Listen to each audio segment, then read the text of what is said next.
अक्सर हमें डॉक्टर का लिखा हुआ दवाई का पर्चा समझ नहीं आता कि आखिर इसमें लिखा क्या है। ज़्यादातर लोगों को डॉक्टर की लिखावट ही समझ नहीं आती। सिंबल्स और शॉर्ट फॉर्म्स भी कंफ्यूजिंग लगते हैं। तो आज की इस वीडियो में हम स्टेप बाय स्टेप सीखेंगे कि प्रिस्क्रिप्शन कैसे पढ़ा जाता है, उसमें इस्तेमाल होने वाले सिंबल्स और शॉर्ट फॉर्म्स का क्या मतलब होता है और मेडिसिन से जुड़ी बेसिक जानकारी। तो आप वीडियो को लास्ट तक देखें, उसके बाद आप किसी भी प्रिस्क्रिप्शन को आसानी से समझ पाएंगे। प्रिस्क्रिप्शन 4 मेन पार्ट्स में बटा होता है। सबसे पहला पार्ट होता है पेशेंट इंफॉर्मेशन। प्रिस्क्रिप्शन के ऊपर पेशेंट का नाम, उम्र, वेट, जेंडर और कभी कभी बीपी या शुगर लेवल लिखा होता है। ये डिटेल सही ट्रीटमेंट के लिए बहुत ज़रूरी है। फिर आता है सुपरस्क्रिप्शन। प्रिस्क्रिप्शन पर आपको अक्सर आरएक्स सिंबल दिखाई देगा। इसका मतलब होता है रिसीप्ट, या सिंपल शब्दों में टेक दिस मेडिसिन। ये प्रिस्क्रिप्शन की शुरुआत होती है। उसके बाद आता है इंस्क्रिप्शन।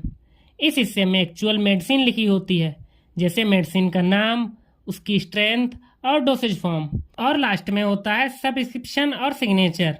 यहाँ लिखा होता है कि मेडिसिन कैसे लेनी है, दिन में कितनी बार लेनी है, कितने दिन तक और किस क्वांटिटी में।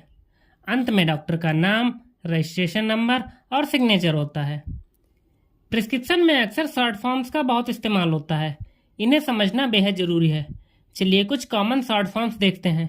ओडी, बीडी, टीडीएस या TID, HS, SOS, AC, PC, STAT, QID. अगर आपको ये शॉर्ट फॉर्म समझ आ जाए तो प्रिस्क्रिप्शन पढ़ना बहुत आसान हो जाता है। और इनका मतलब समझने के लिए वीडियो को लास्ट तक देखें। शॉर्ट फॉर्म्स को जानने से पहले मेडिसिन को लिखने का तरीका जानते हैं। डॉक्टर जब प्रिस्क्रिप्शन लिखते हैं तो मेडिसिन 4 मेन चीज़ों के साथ लिखी जाती है। सबसे पहले डॉक्टर मेडिसिन की फॉर्मुलेशन लिखते हैं कि मेडिसिन किस रूप में है।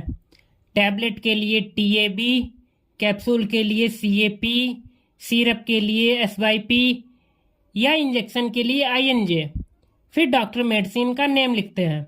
इसमें मेडिसिन का जेनरिक नेम या ब्रांड नेम हो सकता है। अगर आपको जेनरिक और ब्रांडेड मेडिसिन में अंतर नहीं पता तो मैंने इस पर भी वीडियो बनाई है, जिसका लिंक डिस्क्रिप्शन में दिया है। आप वहां से जेनरिक और ब्रांडेड मेडिसिन में अंतर बिल्कुल सिंपल लैंग्वेज में समझ सकते हैं। मेडिसिन का नाम लिखने के बाद डॉक्टर लिखते हैं मेडिसिन की स्ट्रेंथ, डोज की मात्रा जैसे 500 mg या 250 mg, और साथ ही दवा कब और कैसे लेनी है। ये इन्फॉर्मेशन भी डॉक्टर्स कुछ शॉर्ट फॉर्म्स में लिखते हैं। जो शॉर्ट फॉर्म्स हमने वीडियो की शुरुआत में देखी थी, अब उनका भी मतलब समझते हैं। ओडी, ओडी का मतलब होता है वंस ए डे, मतलब अगर ओडी लिखा है तो दवा दिन में 1 बार लेनी है। बीडी, बीडी का मतलब होता है ट्वाइस ए डे, मतलब दिन में 2 बार दवा लेनी है। टीडीएस या टीआईडी, इसका मतलब होता है थ्राइस ए डे, मतलब दिन में 3 बार दवा लेनी है। एचएस, एचएस का मतलब होता है 8 बेड टाइम, मतलब आपको दवा सोते समय लेनी है। एसओएस, एसओएस का मतलब होता है एज नीडेड, मतलब आपको दवा तभी लेनी है जब उसकी ज़रूरत हो। एसी, एसी का मतलब होता है बिफोर मील्स, मतलब आपको दवा खाने से पहले खानी है। पीसी, पीसी का मतलब होता है आफ्टर मील, इसका मतलब होता है आपको दवा खाने के बाद लेनी है। एसटीएटी, एसटीएटी का मतलब होता है इमीडिएटली, मतलब आपको इस दवा को तुरंत लेना है। क्यूआईडी, क्यूआईडी का मतलब होता है 4 टाइम्स ए डे, मतलब ये दवा दिन में 4 बार ली जाएगी। ये सारी चीजें अगर एक एग्जाम्पल से समझी जाएं तो ज्यादा अच्छे से समझ में आएंगी। वीडियो के लास्ट में हम ये सारी चीजें एक एग्जाम्पल से समझेंगे, इसीलिए वीडियो लास्ट तक देखें। उससे पहले कुछ बातों का हमेशा ध्यान रखें जो कि प्रिस्क्रिप्शन पढ़ने से ज्यादा जरूरी है। नंबर 1, कभी भी डोज अपने आप चेंज ना करें। नंबर 2, सेल्फ मेडिकेशन खतरनाक हो सकता है, इसीलिए कभी अपनी मर्जी से दवा ना लें, हमेशा डॉक्टर की सलाह से ही लें। नंबर 3, अगर हैंड राइटिंग क्लियर ना हो तो फार्मासिस्ट या डॉक्टर से कंफर्म करें। नंबर 4, शॉर्ट फॉर्म्स कभी कभी मिसलीडिंग हो सकते हैं, इसलिए प्रोफेशनल गाइडेंस जरूरी है।